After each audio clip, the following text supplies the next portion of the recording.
everyone should own a plumbing or an HVAC franchise. And if someone ever tells you that this opportunity is for everyone, that's usually your first red flag. So who shouldn't buy a franchise like this? Well, stay with me because this matters more than you think. Hi, I'm Peter Karunas, husband, father of 4, and Chief Growth Officer of a home service franchise system. This channel is about real conversations on franchising, the trades, and building a business that actually lasts. And in each episode, I break down the lessons, the mistakes, and opportunities that I see every day inside of the home services industry so that you can make more informed decisions along the way. Thank you so much for being here, and let's jump right on into it.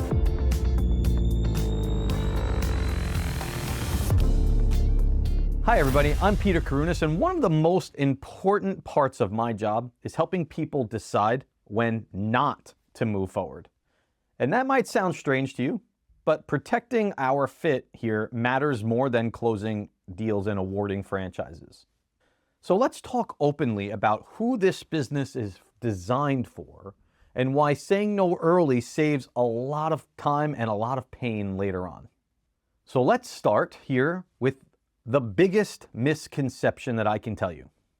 If you're looking for passive income, this is not it. This is ownership, not a hands-off investment. It's not something that you check on once a week. In the early stages, especially, your presence here is going to matter. Your decisions matter. Your leadership matters.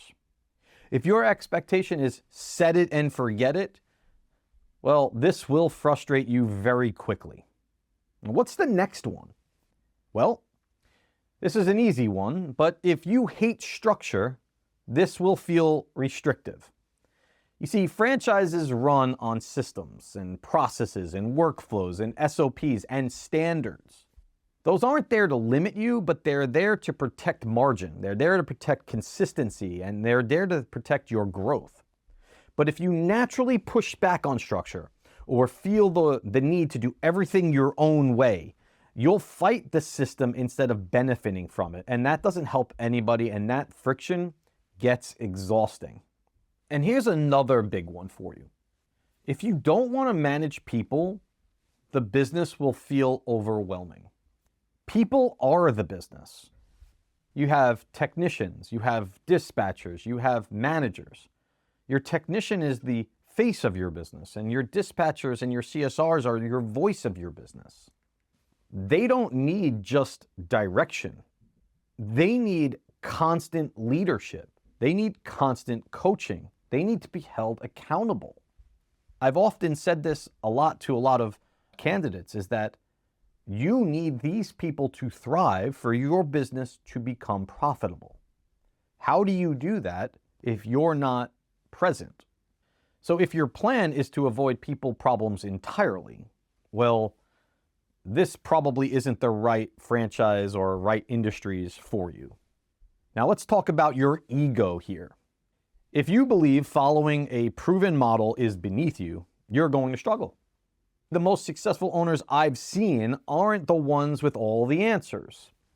They're the ones that are willing to execute a system before trying to improve it. There's a big difference here between innovation and impatience. And here's another one that doesn't get talked about enough. If you're unwilling to invest in yourself, this won't work.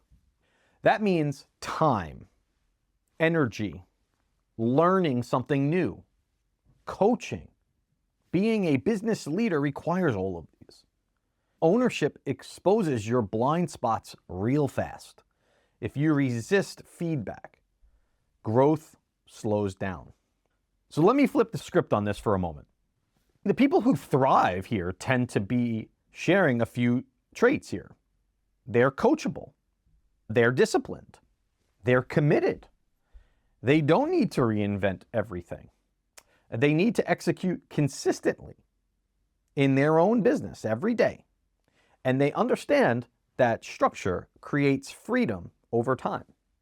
And one more thing. Buying a franchise doesn't make you an owner overnight. Ownership is earned through decisions, habits and leadership.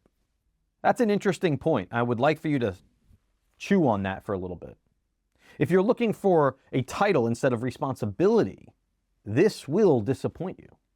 So here's why this episode exists. When the wrong person buys a franchise, everyone loses.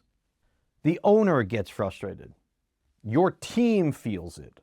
And the brand that you chose suffers. Saying no early here protects the buyer, it protects the brand, and it protects the people who work inside of your would-be business. Fit matters more than funding. So, if this episode made you uncomfortable, that's not a bad thing. Clarity always comes before commitment here. And the right opportunity should feel honest and not rushed. And that's what I've learned throughout my time so far in my career in franchising, is that there's a lot of people out there that think they'd be a great franchise owner, and I have to be the one to tell them it's not a strong fit. But ultimately, I'm doing them and us a very big favor. Thank you so much for watching, and I'll catch you on the next episode. Thanks for spending a few minutes with me on The Franchise Builder.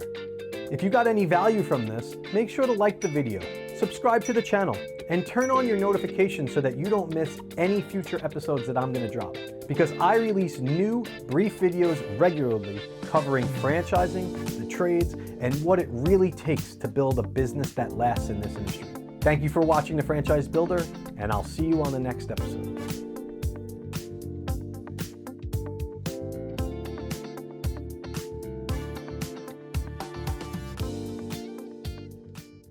Coming up this season on The Franchise Builder. The payoff is when owners finally make this shift, something will change. They stop being exhausted. They regain perspective. They start leading again. The business becomes more stable, more scalable, more valuable, and most importantly, they get their life back.